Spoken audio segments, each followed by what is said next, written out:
ونعوذ بالله من شرور أنفسنا ومن سيئات أعمالنا من يهده الله فلا مضل له ومن يضلل فلا هادي له وأشهد أن لا إله إلا الله وحده لا شريك له وأشهد أن محمدا عبده ورسوله يا أيها الذين آمنوا اتقوا الله حق تقاته ولا تموتن إلا وأنتم مسلمون يا أيها الناس اتقوا ربكم الذي خلقكم من نفس واحدة وخلق منها زوجها وبث منهما رجالا كثيرا ونساء واتقوا الله الذي تساءلون به والأرحام إن الله كان عليكم رقيبا يا أيها الذين آمنوا اتقوا الله وقولوا قولا سديدا يصلح لكم أعمالكم ويغفر لكم ذنوبكم ومن يطع الله ورسوله فقد فاز فوزا عظيما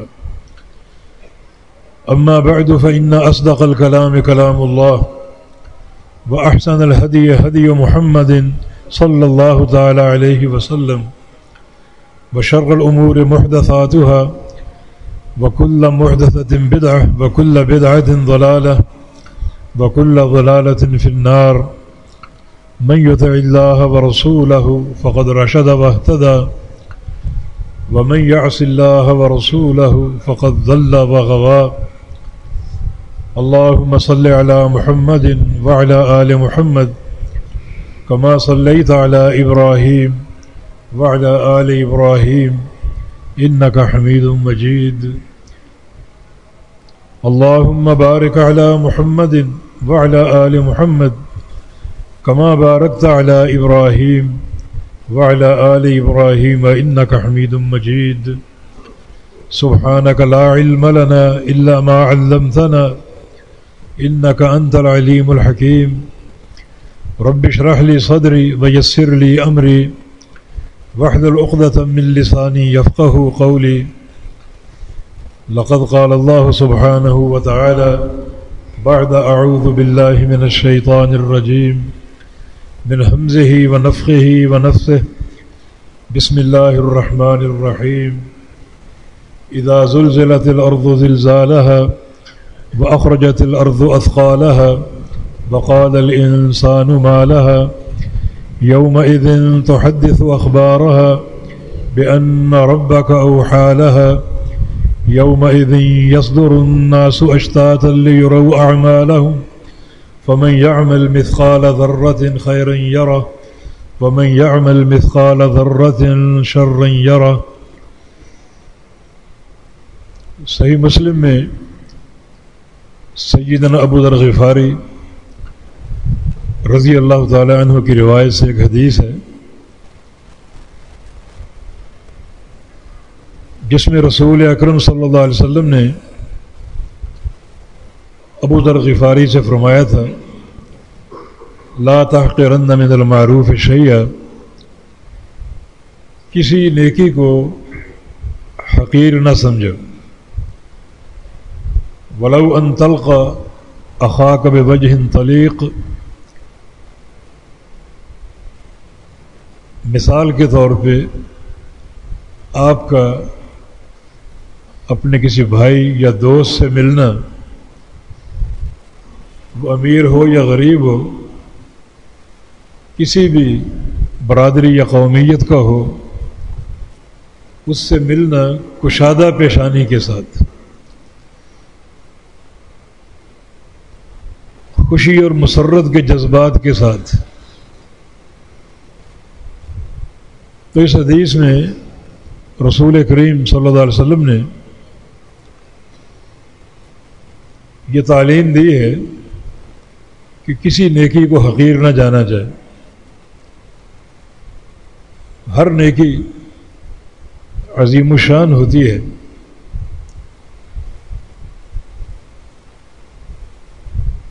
کیونکہ نیکی کی تعریف یہ ہے، عربی میں نیکی کو معروف کہا گیا ہے، اور معروف سے مراد وہ عمل ما عرفہ الشرع، جو شریعت میں معروف ہو، پہچانا گیا ہو، تو ہر نیکی شریعت کا حصہ ہے۔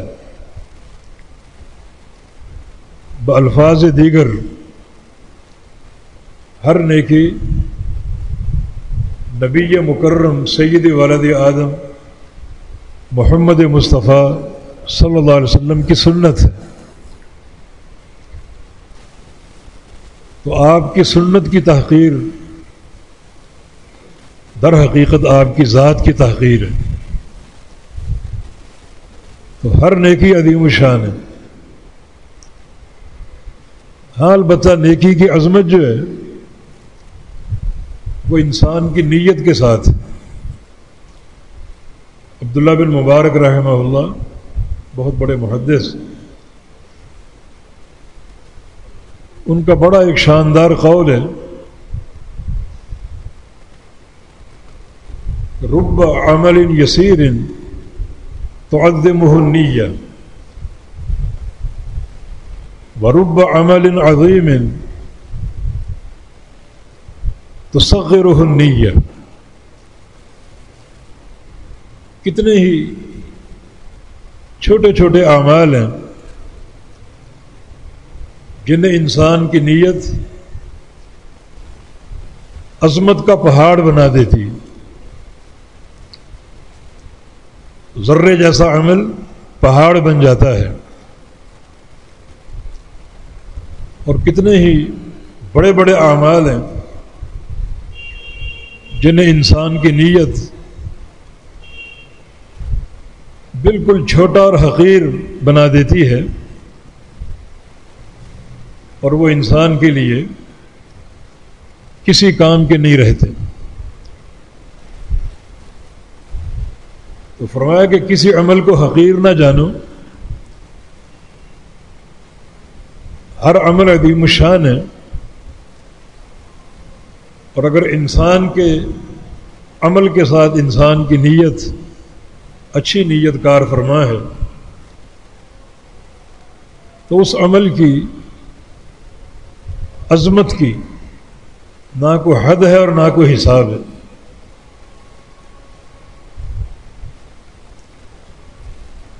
نبی علیہ السلام کے اس فرمان میں ایک اور روایت میں قصہ ہے، طبرانی کبیر کی روایت سے، جابر بن سلیم رضی اللہ عنہ سے روایت ہے کہ ایک شخص نبی علیہ السلام کی خدمت میں حاضر ہوا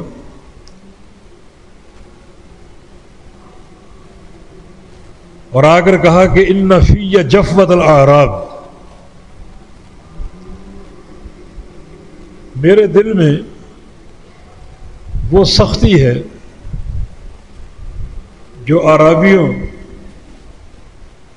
اور دیہاتیوں کے دل میں ہوتی ہے۔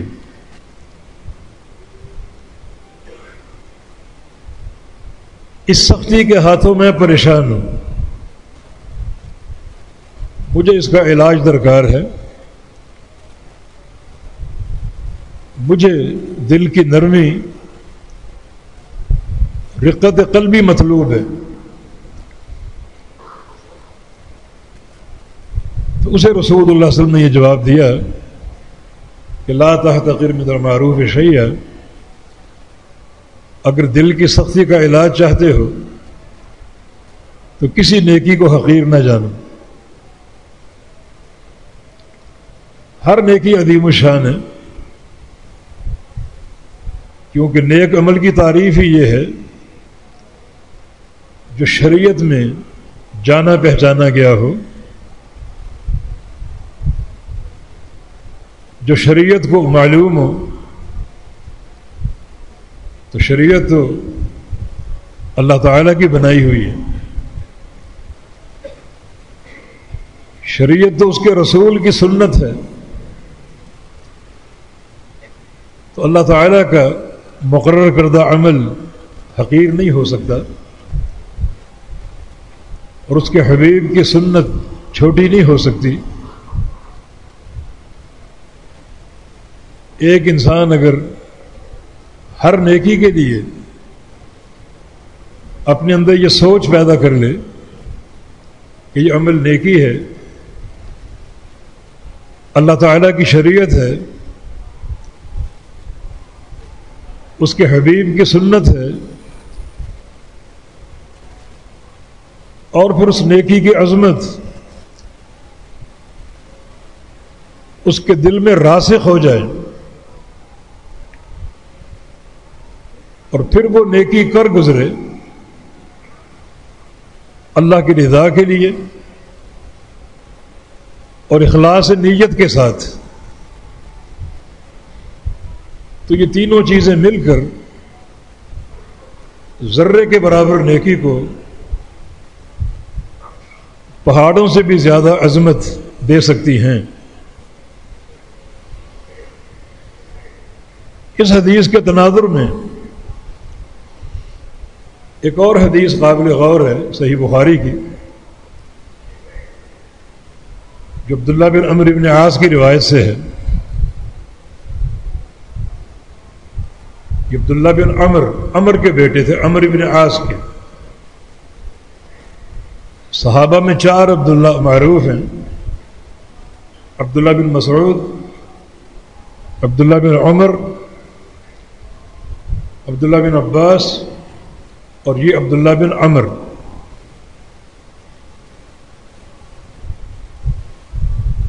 ان کے ساتھ ایک نقطہ، منفرد نقطہ یہ ہے کہ ان کے باپ عمر ان سے 12 سال بڑے تھے بس، جس کا معنی یہ کہ عمرو بن عاص کی شادی 11 سال کی عمر میں ہوئی، اور 1 سال بعد یہ عبداللہ متولد ہوئے، تو صرف 12 سال کا فرق ہے۔ اللہ تعالیٰ کی نشانی وَفِي كُلِّ شَيْءٍ لَهُ آیَةٌ تَدُلُّ عَلَىٰ أَنَّهُ وَاحِدٌ۔ تو ان سے روایت ہے کہ رسول اللہ صلی اللہ علیہ وسلم نے ارشاد فرمایا 40 خصلة أعلاها منيحة العنز، 40 کام ہیں جن میں سب سے بڑا کام کسی بھائی کو بکری کا تحفہ دینا، یعنی بکری کے دودھ کا تحفہ دینا۔ من أتى بواحدة منهن رجاء ثوابها وتصديق موعودها أدخله الله بها الجنة۔ جو شخص ان 40 کاموں میں سے ایک کام کر گیا اللہ کی رضا کے لیے، اس کے ثواب اور اجر کی امید رکھتے ہوئے، اور جو وعدہ یہاں مذکور ہے اس کو سچا جانتے ہوئے، کوئی شک و شبہ نہ ہو، ان 40 خصائل میں سے 40 اعمال میں سے ایک عمل کر گیا ان 2 شرطوں کے ساتھ، اللہ تعالیٰ سے ثواب لینے کے لیے کہ اس کا اجر اللہ دے گا، اور اس حدیث میں مذکور جو وعدہ ہے اس کی تصدیق ہو، اسے بالکل سچا سمجھے، کوئی شک و شبہ نہ ہو، اور یہ یقین ہو کہ مجھے اس کا ثواب ضرور ملے گا، تو اللہ تعالیٰ ایک خصلت پر عمل کرنے کے بدلے اس شخص کو جنت کا داخلہ عطا فرما دے گا۔ یہ بڑی عظیم و شان حدیث ہے، جس میں پہلا نقطہ یہ ہے کہ دین اسلام میں خیر کے راستے بے شمار ہیں۔ اب یہ 40 راستے جنت کو حاصل کرنے کے، 40 عمل جنت کو پا لینے کے، تو مانا یہ طرق کے خیر جو ہیں بڑے کثیر تعداد میں اس شریعت مطہرہ میں موجود ہیں۔ یعنی ایک ہی حدیث 40 ایسے اعمال پیش کر رہی ہے کہ کسی بھی ایک عمل پر جنت کا وعدہ ہے۔ وہ 40 اعمال کون سے ہیں ان کا ذکر نہیں ہے. یہ بھی شریعت کی ایک برکت ہے، ہم آگے بتائیں گے. ہاں ایک عمل کی نشاندہی کی گئی کہ ان 40 اعمال میں سب سے بڑا عمل اپنے کسی بھائی کو بکری کا تحفہ دینا. بکری کا تحفہ دینے کے 2 معنی ہیں. ایک معنی بکری دے دینا دودھ والی، اس کو ہبہ کر دینا، اور وہ بکری اس کی ملکیت میں داخل کرا دینا، اپنے بھائی کو اس بکری کا مالک بنا دینا کہ اب یہ تمہاری ہے. تغدو بإنا بتروح بإنا، جو صبح و شام اس کے بھائی کو، اس کے بچوں کو دودھ بھرا برتن دے گی اور اس کے بچے سیرابی حاصل کریں گے. ایک معنی یہ ہے. دوسرا معنی یہ ہے کہ بکری کا دودھ جو بکری دے دی ہفتے بھر کے لیے، مہینے بھر کے لیے، اس کا دودھ آپ استعمال کریں، پھر یہ لوٹا دیں. دونوں معنی درست ہیں. فرمایا کہ یہ سب سے بڑی خصلت ہے، باقی سارے جو 39 کام ہیں وہ اس سے چھوٹے ہیں. وہ کام کون سے ہیں؟ ان کا اللہ کے نبی نے تعین نہیں فرمایا، اور تعین نہ فرمانے میں بڑی خیر و برکت ہے. اگر آپ کو 40 کام بیان کر دیتے تو ہر شخص کوئی ایک کام پکڑ لیتا اور باقی کاموں کے تعلق سے، باقی اعمال کے تعلق سے سست روی کا شکار ہوتا، غافل ہو جاتا، اور ایک ہی عمل کو اپنے لیے جنت کے حصول کا باعث سمجھ لیتا. جو اعمال بڑے خیر و برکت کا باعث ہوتے ہیں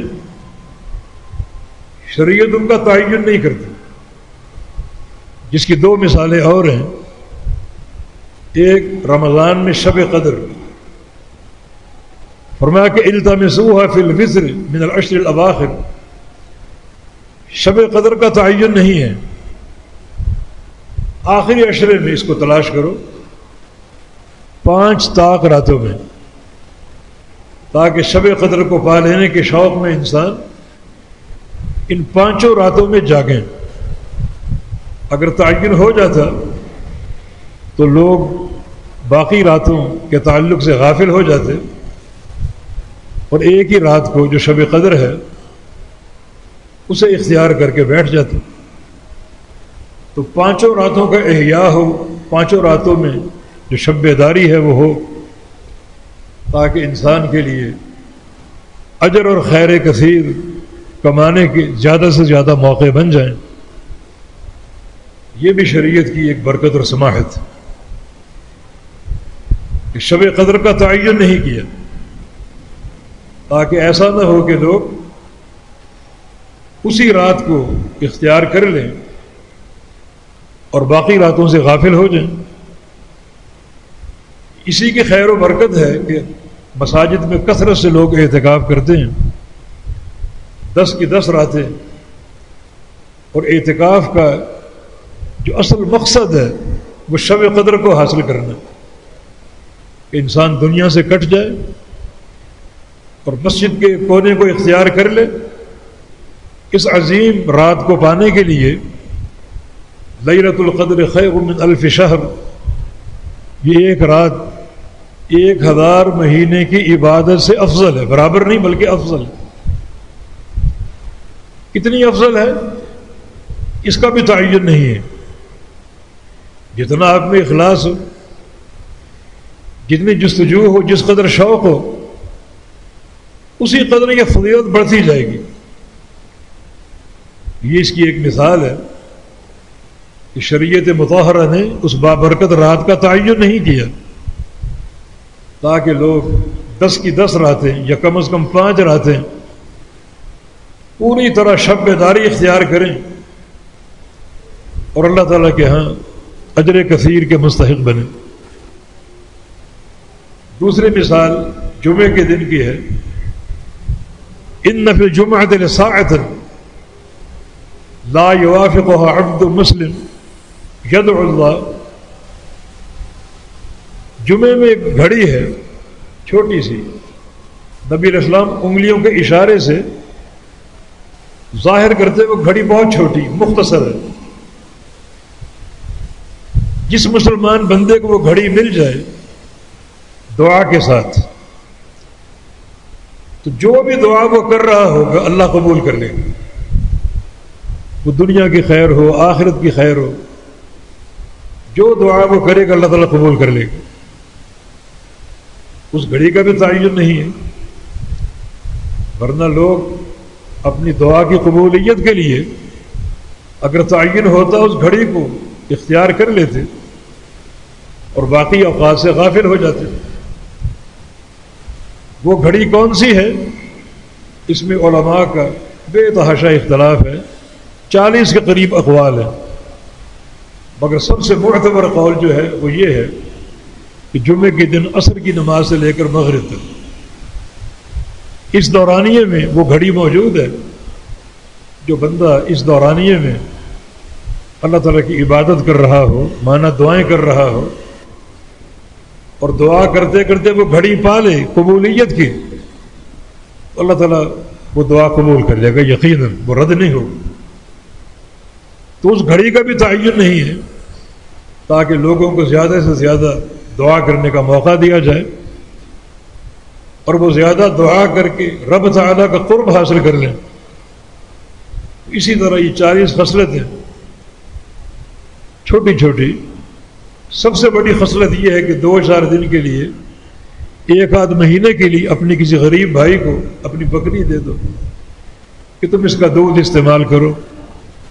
اس دوران اگر اس کی اون بڑھ جائے تو اون کٹوا کر تم اپنے کسی لباس وغیرہ کے کام میں لے آؤ۔ یہ سب سے بڑی خصلت ہے۔ باقی کام اس سے چھوٹے ہیں، وہ کون کون سے ہیں واللہ اعلم۔ اس حدیث کا ایک راوی حسان ابن عطیہ رحمہ اللہ علماء تابعین میں سے، اس کا قول ہے کہ میں نے وہ خصائل شمار کرنے کی کوشش کی تو 15 سے آگے نہ بڑھ سکا۔ شریعت کی گہرائی ہے، علماء نے بہت کوشش کی ان خصائل کو ذکر کریں، مگر وہ کوشش جو ہے وہ سمجھے کہ اندھیرے میں تیر چلانا ہے۔ جب شریعت نے تعین نہیں کیا تو ہمیں بھی تعین کا اختیار نہیں ہے۔ لیکن یہاں ایک نقطہ ہے اور وہ یہ ہے، جو عمل آپ کے سامنے آئے، چھوٹا ہو بڑا ہو، لیکن چونکہ یہاں چھوٹے عمل کی بات ہو رہی ہے، وہ چھوٹا عمل چھوڑنے کی کوشش نہ کرو، بلکہ اس کو اختیار کرو، کر گزرو اسے اس نیت کے ساتھ کہ ہو سکتا ہے یہ عمل ان 40 خصائل میں سے ہو، لیکن 2 شرطوں کے ساتھ کرو۔ اگر یہ عمل ان 40 خصائل میں سے ہے تو جو ثواب مذکور ہے حدیث میں، جس ثواب کا وعدہ ہے اس کا یقین کر لیں کہ یہ عمل کر کے مجھے جنت مل جائے گی اگر یہ عمل ان 40 خصائل میں سے۔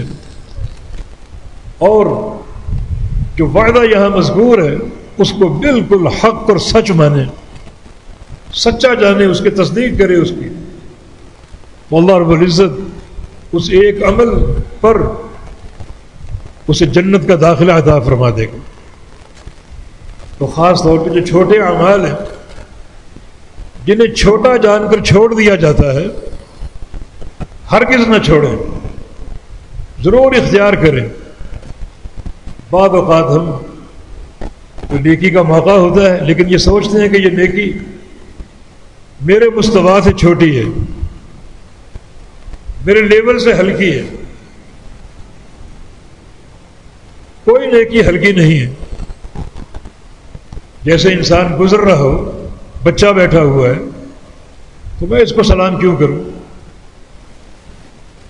حالانکہ گزرنے والا بیٹھے ہوئے کو سلام کرے۔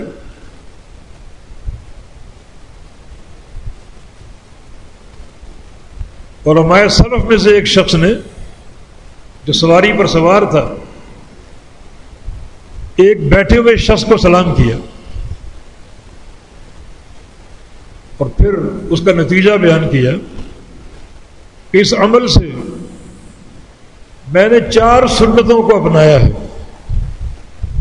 ایک نبی علیہ السلام کا فرمان افشوا السلام، سلام کو عام کرو، اور میں نے سلام کیا۔ دوسرا نبی علیہ السلام کا فرمان الا من تعرف ومن لا تعرف، جس کو پہچانتے اس کو بھی سلام کرو اور جس کو نہیں پہچانتے اس کو بھی سلام کرو۔ میں اس کو نہیں پہچانتا تھا، اس کے باوجود میں نے سلام کیا۔ نبی علیہ السلام کی ایک حدیث ہے کہ قیامت کے قریب سلام جو ہے وہ جان پہچان پر ہوگا، جس کو آپ جانتے نہیں اس کو سلام نہیں کریں گے۔ یہ علامات قیامت میں سے وہ فرماتے ہیں کہ میں نے اس کو سلام کیا حالانکہ میں اس کو پہچانتا نہیں تھا، تو اس سنت پر عمل کرنے کا موقع مل گیا۔ اور تیسرا نبی علیہ السلام کا فرمان بالصغیر وعد الکبیر، چھوٹا بڑے کو سلام کرے، اور وہ بندہ بزرگ تھا، مجھ سے عمر میں زیادہ تھا۔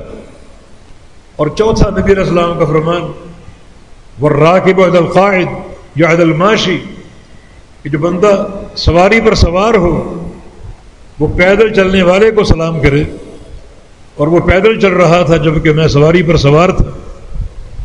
تو اس ایک عمل سے 4 حدیثوں پر میں نے عمل کر لیا۔ اگر ہم فقیر سمجھ کر چھوڑ دیں کہ میں تو سوار ہوں اور یہ پیدل خوار ہو رہا ہے، میرا اس کو سلام کرنا بنتا ہی نہیں ہے، پتہ نہیں کس قوم کا کس برادری کا، چھوڑ دیں، یہ ساری عظمت انسان سے چھوٹ جائے گی، محروم ہو جائے گی۔ ہو سکتا ہے کہ یہ خصلت ان 40 خصائل میں سے ہو، سلام کرنا، سلام کا جواب دینا۔ کسی کو چھینک آتی ہے الحمدللہ کہنا، اگر وہ الحمدللہ کہے یرحمک اللہ کہو، نبی علیہ السلام کی حدیث ہے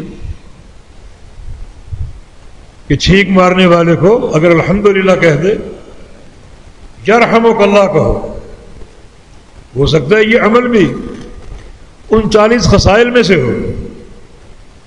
کوئی آپ کے سامنے چھینک مارے الحمدللہ کہے تو اس نیت کے ساتھ اس کو جواب دو کہ ممکن ہے یہ عمل ان 40 خصائل میں سے ہو، ثواب کے یقین کے ساتھ اور وعدے کو سچا جانتے ہوئے۔ امام ابو داؤد رحمہ اللہ کے مناقب میں یہ قصہ مذکور ہے۔ دریا کے کنارے وہ حدیث کا مطالعہ کر رہے تھے، اور محدثین جب مطالعہ کرتے تو بالکل مستغرق ہو جاتے، ان کو دنیا کی ہوش نہ رہتی، ماحول سے وہ غافل ہو جاتے۔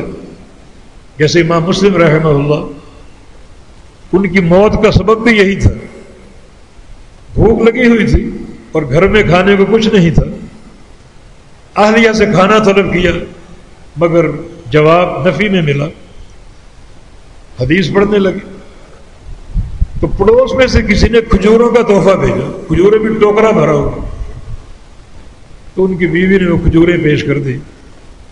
اب وہ کھاتے جا رہے ہیں، پڑھتے جا رہے ہیں، خالی پیٹ تھے اور ان کو ہوش ہی نہ رہا کتنی کھجوریں کھا گئے، اسی کی گرمی سے ان کی موت واقع ہو گئی۔ امام ابو داؤد رحمہ اللہ بھی دریا کے کنارے حدیث پڑھ رہے تھے، پاس سے کشتی گزری، اس کشتی میں ایک شخص نے چھینک ماری، آگے گزر گئے۔ امام ابو داؤد رحمہ اللہ جواب نہ دے پائے کیونکہ حدیث کا مطالعہ کر رہے تھے اور ان کو اس کا احساس نہ رہا۔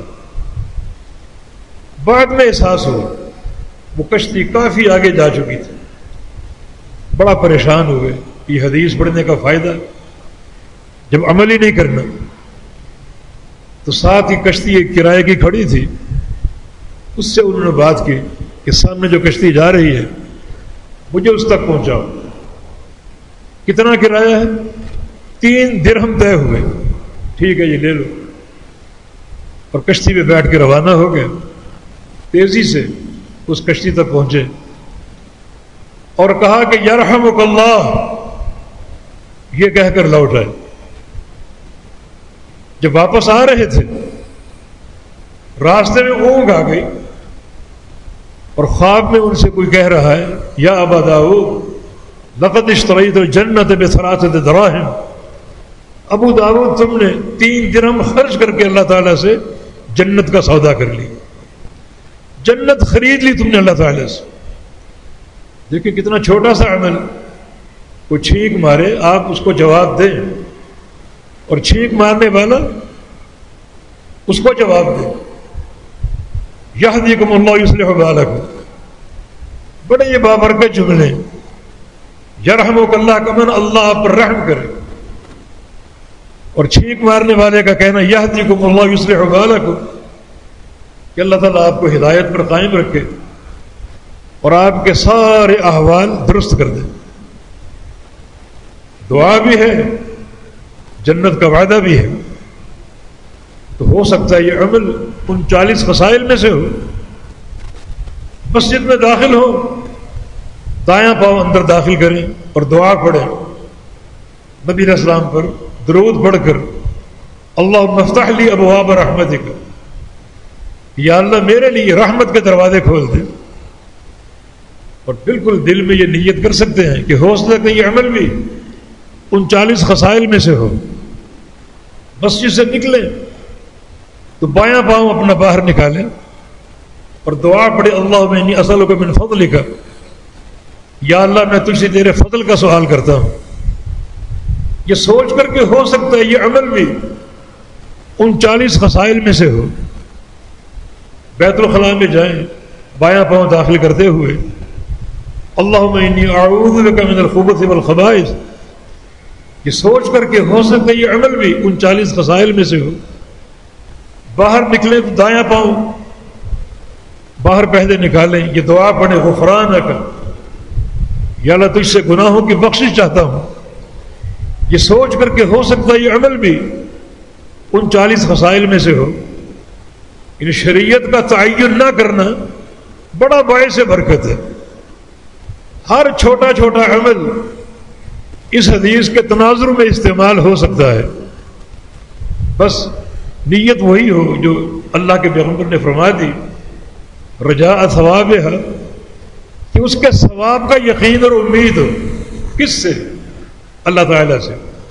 اس میں بھی ایک اشارہ ہے کہ وہ عمل اخلاص کے ساتھ ہو۔ اللہ تعالیٰ سے ثواب لینا ہو تو بندہ عمل میں مخلص ہوتا ہے، اور اگر ریاکار ہو تو اس کی نظر کئی ایک پر ہوتی ہے، فلاں چودھری صاحب، فلاں چودھری صاحب، فلاں تاجر، فلاں بڑا، اس کو دکھانے کے لیے، اس سے واہ واہ حاصل کرنے کے لیے، اس سے شاباشی سمیٹنے کے لیے، پھر اخلاص نہیں رہتا، پھر اللہ کا اجر دینا ختم ہو جاتا ہے۔ اللہ تعالیٰ سے اجر لینے کی نیت ایک نقطے پر مرکوز ہے، اور وہ اللہ کے لیے اخلاص، وہ تصدیق موعود ہے، اور اس وعدے کو سچا جانے۔ یہ بالکل اللہ کے پیغمبر کا برحق فرمان ہے۔ آپ کا کوئی فرمان مشکوک نہیں ہے، ہر فرمان شک و شبہ سے بالا تر ہے۔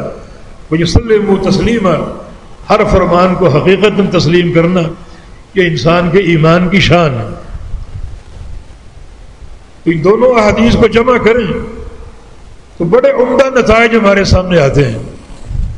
ہر چھوٹا عمل کرتے جاؤ گے یہ دل کی سختی کا علاج ہے، رقت قلبی پیدا ہوگی، نرم دلی آئے گی، دل میں رحمت کے جذبات ہوں گے۔ رقت قلبی کے 2 فائدے ہیں، ایک نصیحت کو قبول کرنا، جس دل میں سختی ہوتی ہے وہ نصیحت قبول نہیں کرتا، دن رات سنتا ہے قرآن اور حدیث، مانتا نہیں، قبول نہیں کرتا۔ مسجد کے پڑوس میں گھر ہے، دن رات اذانیں سنتا ہے، مسجد میں حاضر ہونے کی توفیق نہیں ملتی، مانا دل میں سختی ہے، غلظت ہے۔ اس دل کی سزا کیا ہے؟ نبی علیہ السلام کا فرمان ہے کہ ابعد الناس من اللہ القلب القاسي، اللہ تعالیٰ سے دور وہ شخص ہے جس کا دل سخت ہو۔ جس شخص کے دل کی زمین سخت ہو، دل میں شدت ہو، غلظت ہو، خشونت ہو، وہ شخص اللہ تعالیٰ سے سب سے زیادہ دور ہے۔ اور جو بندہ رقیق القلب ہو وہ سب سے زیادہ اللہ کے قریب ہے۔ رقت قلبی ابو بکر صدیق رضی اللہ عنہ اس امت میں نبی علیہ السلام کے بعد سب سے افضل ہے، اور جناب عبداللہ بن مسعود کا قول ہے، جناب عمر کا قول ہے، لو بوزن ایمان ابی بکر بایمان اہل الارض لراجعہ، اگر اکیلے ابو بکر صدیق کا ایمان پوری دنیا کے مسلمانوں کے ایمان سے تولا جائے تو ابو بکر کا ایمان سب سے بھاری ہوگا۔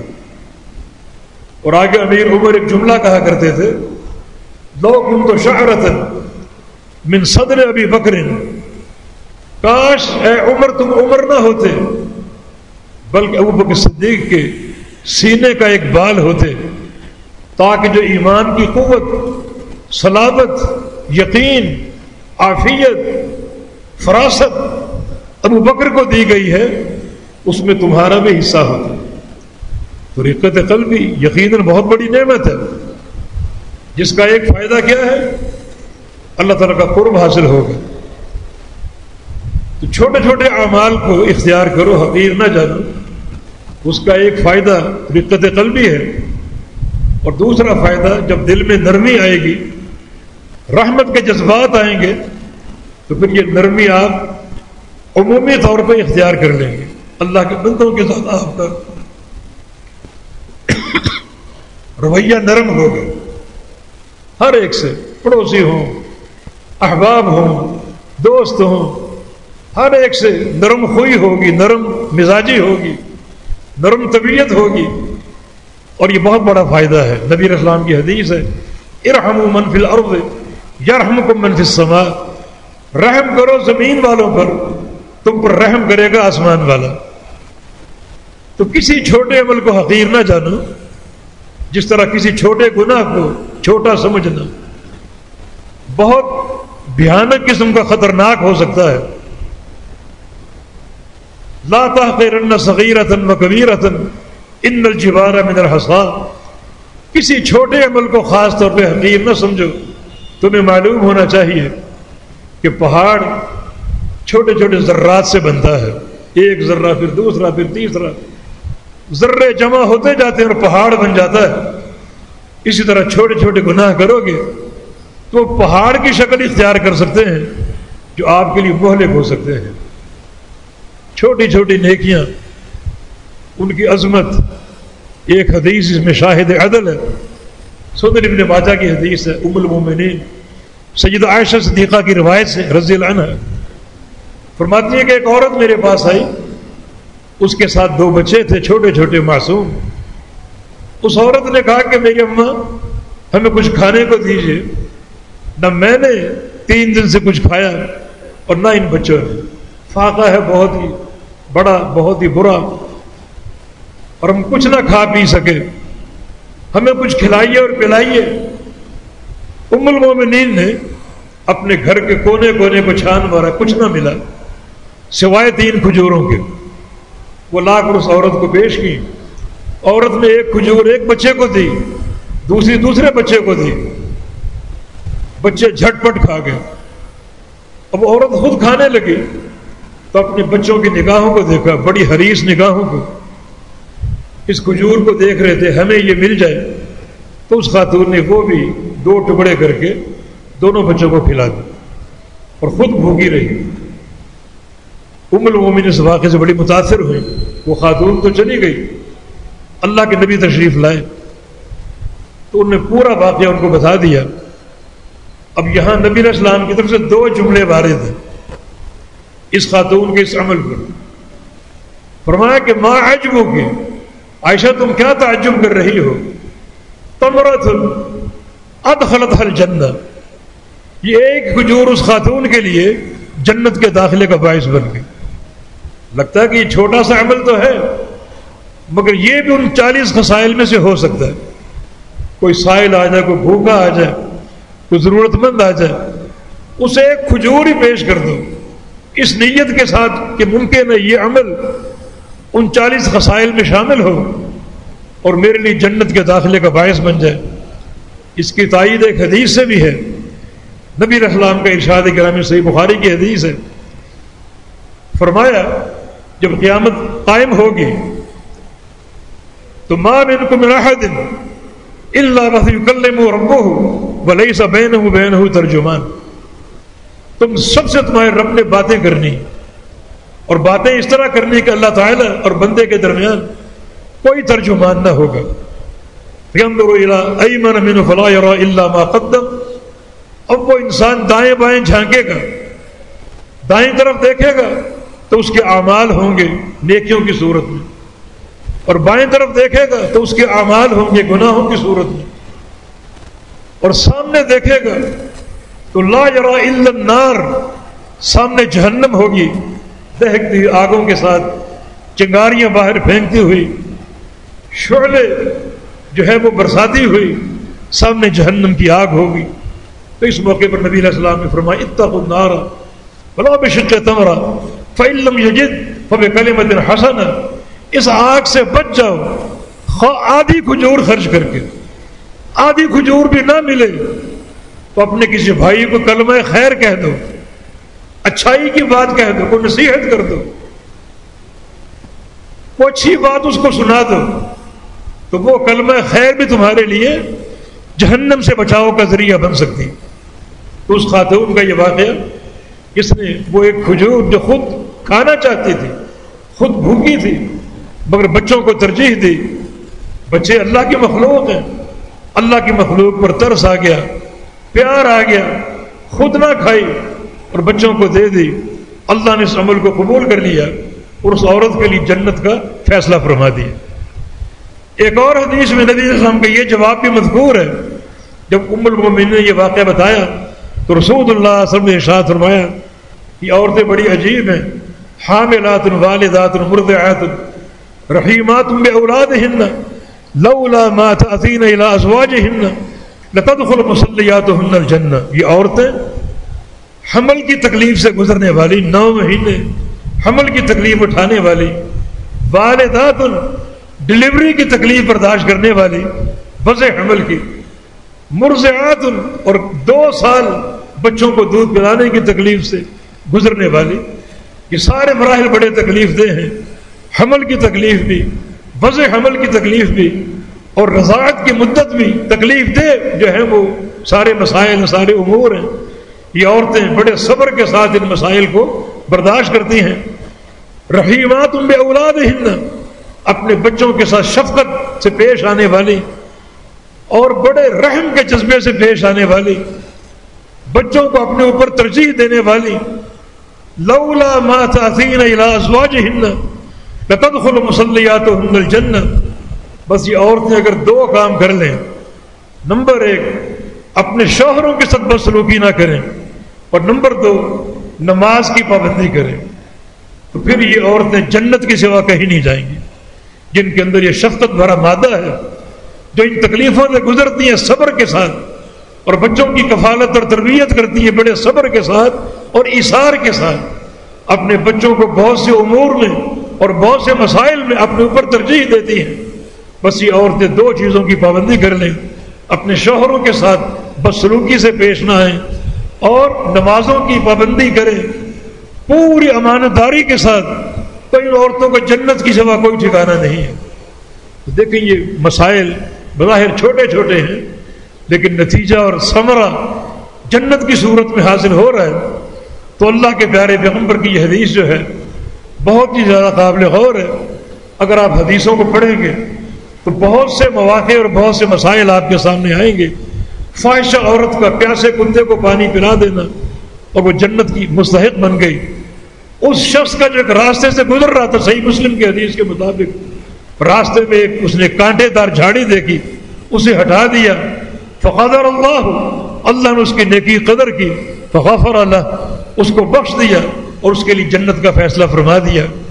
حالانکہ چھوٹا سا عمل، بلکہ اگر آپ غور کریں تو سب سے چھوٹا عمل یہی ہے کہ راہ چلتے کسی موذی شے کو ہٹا دینا، کسی پتھر یا کانٹے کو ہٹا دینا، جس کی دلیل نبی علیہ السلام کے حدیث صحیح بخاری کی، الایمان بضع وسبعون شعبۃ اعلاها شہادۃ ان لا الہ الا اللہ وادناها اماطۃ الاذى عن الطریق، کہ ایمان کے 70 سے کچھ اوپر شعبے ہیں، سب سے اعلیٰ شعبہ لا الہ الا اللہ ہے، اللہ کی توحید کا، اور سب سے ادنا، سب سے کم تر، سب سے حقیر اور سب سے چھوٹا شعبہ راہ چلتے کسی شے کو ہٹا دینا۔ تو سب سے چھوٹا یہ شعبہ ہے، سب سے چھوٹا عمل ہے، مگر اس کا درجہ آپ نے دیکھا، اس کا ثواب آپ نے دیکھا کہ اللہ تعالیٰ نے اس کی اس کوشش کی قدر کی اور جنت کا فیصلہ فرما دیا۔ تو 40 خصلۃ، 40 خصائل ہیں، جو بندہ ان میں سے ایک کام کرنے میں کامیاب ہو گیا، بس 2 شرطیں ہیں، رجاء ثوابها، ثواب کا یقین ہو، اور وہ تصدیق موعودها، اور وعدے کو دل سے سچا جانے۔ ان 2 شرطوں کے ساتھ عمل کر بیٹھا تو اللہ تعالیٰ کے اس کی جزا اور اس کا بدلہ جنت کے سوا کچھ نہیں ہے۔ اگر آپ احادیث کو دیکھیں تو بے شمار دلائل آپ کو مل سکتے ہیں۔ جو ہم نے سورہ زلزال پڑھی آپ کے سامنے، اس کی آخری 2 آیتیں، من یعمل مثقال ذرۃ خیرا یرہ ومن یعمل مثقال ذرۃ شرا یرہ، جو بندہ ایک ذرے کے برابر نیکی کر لے، قیامت کے دن اس کا ثواب دیکھے گا، وہ نیکی دیکھے گا، اجر کی صورت میں، ثواب کی صورت میں، بشرطے کہ اخلاص ہو اور وعدے کی تصدیق ہو۔ ذرے کے برابر نیکی۔ ذرے کی تعریف کیا ہے لغت عرب میں؟ ذرہ وہ شے ہے جس سے چھوٹی کوئی شے نہ ہو۔ لغت عرب میں سب سے چھوٹی شے کو ذرہ کہا جاتا ہے۔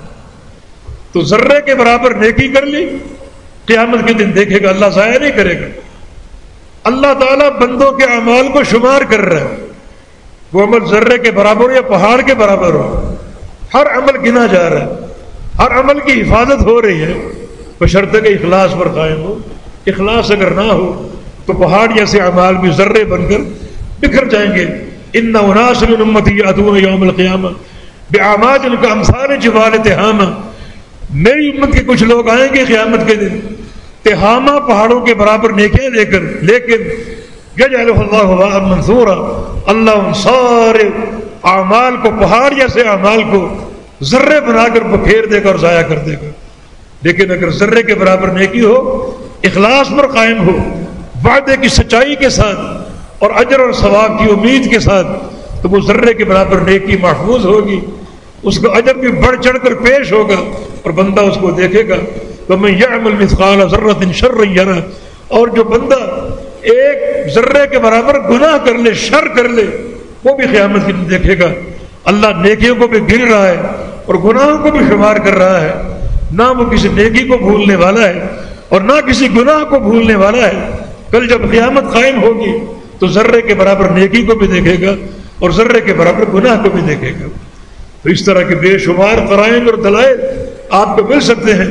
صحیح مسلم کی حدیث کے مطابق رسول اللہ صلی اللہ علیہ وسلم کی ایک حدیث ہے، من صلی علی اخیہ فلہ قیراط ومن شہد دفنہ فلہ قیراطان، جو بندہ اپنے بھائی کا جنازہ پڑھ لے اسے 1 قیراط اجر ملے گا، اور جو تدفین میں شریک ہو، دفن کے لیے قبرستان جائے، اس کو 2 قیراط اجر ملے گا۔ فاصغر القیراط مثل احد، قیراط چھوٹے بھی ہوتے ہیں، بڑے بھی ہوتے ہیں، اور سب سے چھوٹا قیراط احد پہاڑ کے برابر ہے۔ یعنی صرف بھائی کا جنازہ پڑھا، یہ 2-4 منٹ کا عمل ہے، اور ثواب کتنا بڑا، احد کے پہاڑ کے برابر اجر، اور یہ سب سے چھوٹا قیراط ہے، سب سے چھوٹا اجر ہے۔ سب سے بڑا اجر کیا ہوگا، کیا اس کی صورت ہوگی، کیا اس کی کمیت اور تحدید ہوگی، اللہ تعالیٰ ہی اس کی عظمت کو جانتا ہے، ہماری عقلیں اس کا احاطہ نہیں کر سکتی۔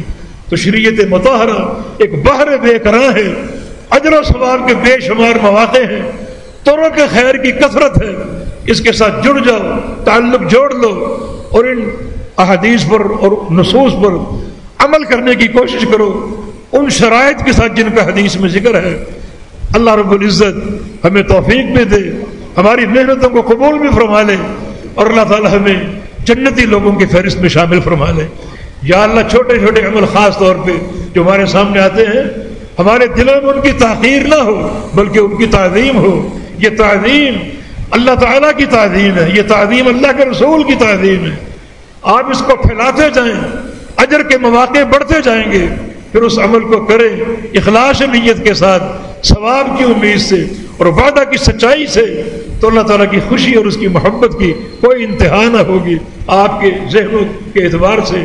تو اللہ تعالیٰ سے توفیق کی صدا ہے، اللہ ہم سے راضی ہو جائے، جنت کا داخلہ عطا فرما دے۔ یا اللہ ہمارے گناہوں کو معاف فرما دے۔